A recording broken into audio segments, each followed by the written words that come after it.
হ্যাঁ, civic volunteer phone করে রাত্রি 12:30টার সময় উনি নাকি স্বাধীনতা দিবস নিয়ে আলোচনা করবেন। এটা ভাবতে পারা যায়, এই স্বাধীন বাংলায় সারাটা দিন চলে যাচ্ছে, দিনের আলোয় কথা বলার সময় পায় না একজন সিভিক ভলেন্টিয়ার একজন রাজনৈতিক দলের নেতৃত্বকে, জেলার যুগ্ম সম্পাদকে রাত্রি 12:30টার সময় ফোন করে উনি স্বাধীনতার গপ্প করবেন। আমার মনে হয় ওনারা হয়তো স্বাধীনতার বিষয়টা জানা নেই, উনি ইতিহাসের পাতায় বললে জেনে নিতে পারতেন। সেদিনে আরামবাগ থানার একজন স্টাফ প্রথমে ফোন করে, অভিষেক বাবু। তিনি আমার নাম জিজ্ঞেস করেন এবং বাড়ি কোথায় জিজ্ঞেস করেন। তো ওনার সঙ্গে কথোপকথনে যেটুকু বুঝতে পারি যে তিনি হয়তো আমার নামে অন্য কাউকে খুঁজছিলেন। এরপরে কৌশিক কুণ্ডু, যিনি গ্রামীণ পুলিশ আছে, তাকে আমি বিষয়টা জানাই। তার কিছুক্ষণ পরেই সিভিক ভলেন্টিয়ার আপনার মানব ব্যানার্জি তিনি বারবার ফোন করেন আমাকে এবং আমাকে বাড়ির বাইরে আসার জন্য চাপ দেওয়ার চেষ্টা করেন। আমি বাড়ির অন্যান্য সদস্যকে দিয়ে কথা বলাই এবং তার প্রত্যেকটি কথায় অসঙ্গতি ছিল। তিনি ফোন করে কি বলছিল? তিনি ফোন করে যেটা বললাম বারবার, যে তিনি বারবার স্বাধীনতা দিবস নিয়ে আলোচনা করবেন, অথচ সেই রাতটা ছিল 15ই আগস্ট, অর্থাৎ পার করে 16ই আগস্ট। 16ই আগস্ট রাত পড়ে যাচ্ছে। সেই রাতে 12:30টার সময় একজন রাজনৈতিক নেতৃত্বের সঙ্গে কী কথা থাকতে পারে?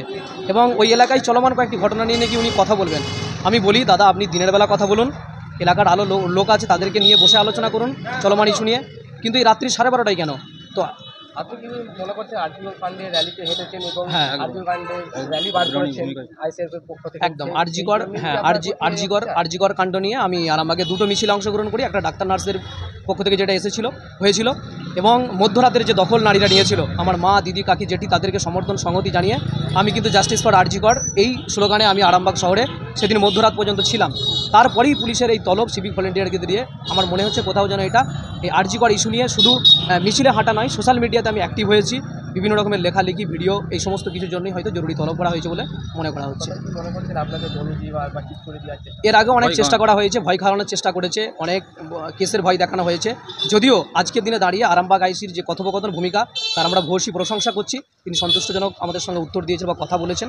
কিন্তু রাজনৈতিক পার্সনদেরকে দিয়ে, রাজনৈতিক ব্যক্তিদেরকে দিয়ে আমাকে ভয় দেখানো হয়। তৃণমূলে জয়েনিং করার জন্য বারবার চাপ দেওয়া হয়েছে।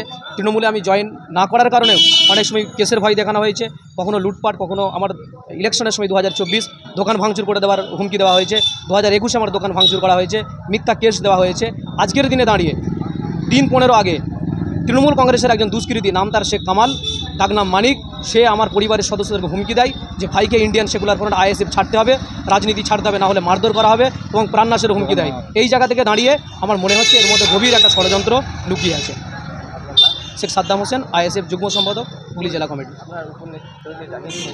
এটা পুরোপুরি রাজ্য নেতৃত্ব, যেদিন ঘটনাটা ঘটিয়েছে সিভিক ভলেন্টিয়াররা, রাজ্য সম্পাদক, রাজ্য অফিস সম্পাদক, জেলা সভাপতি বিশ্বজিৎ মাইতি, রাজ্য সম্পাদক, তিনার সঙ্গে কথা হয়েছে, তিনি বিষয়টি জানতে চেয়েছেন।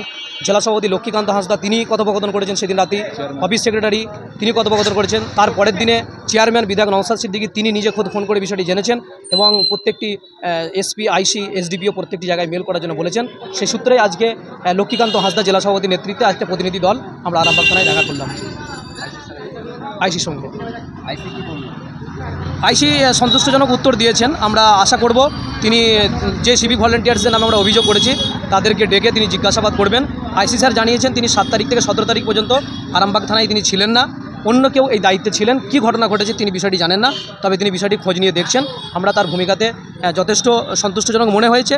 তবে এই সন্তুষ্টজনকটা তিনি যদি তদন্ত করে বের করেন বা কেন এত রাত্রিতে তলব করা হয়েছে এটা তিনি বের করেন, আর আমরা তেনার ধন্যবাদ জ্ঞাপন করব। না হলে আমরা এটাকে নিয়ে আরও অন্য কোনো দপ্তর, এসডিপিও বা এসপি অফিসে আমরা আবার চেষ্টা করব এই বিষয়টা কী ছিল জানার জন্য।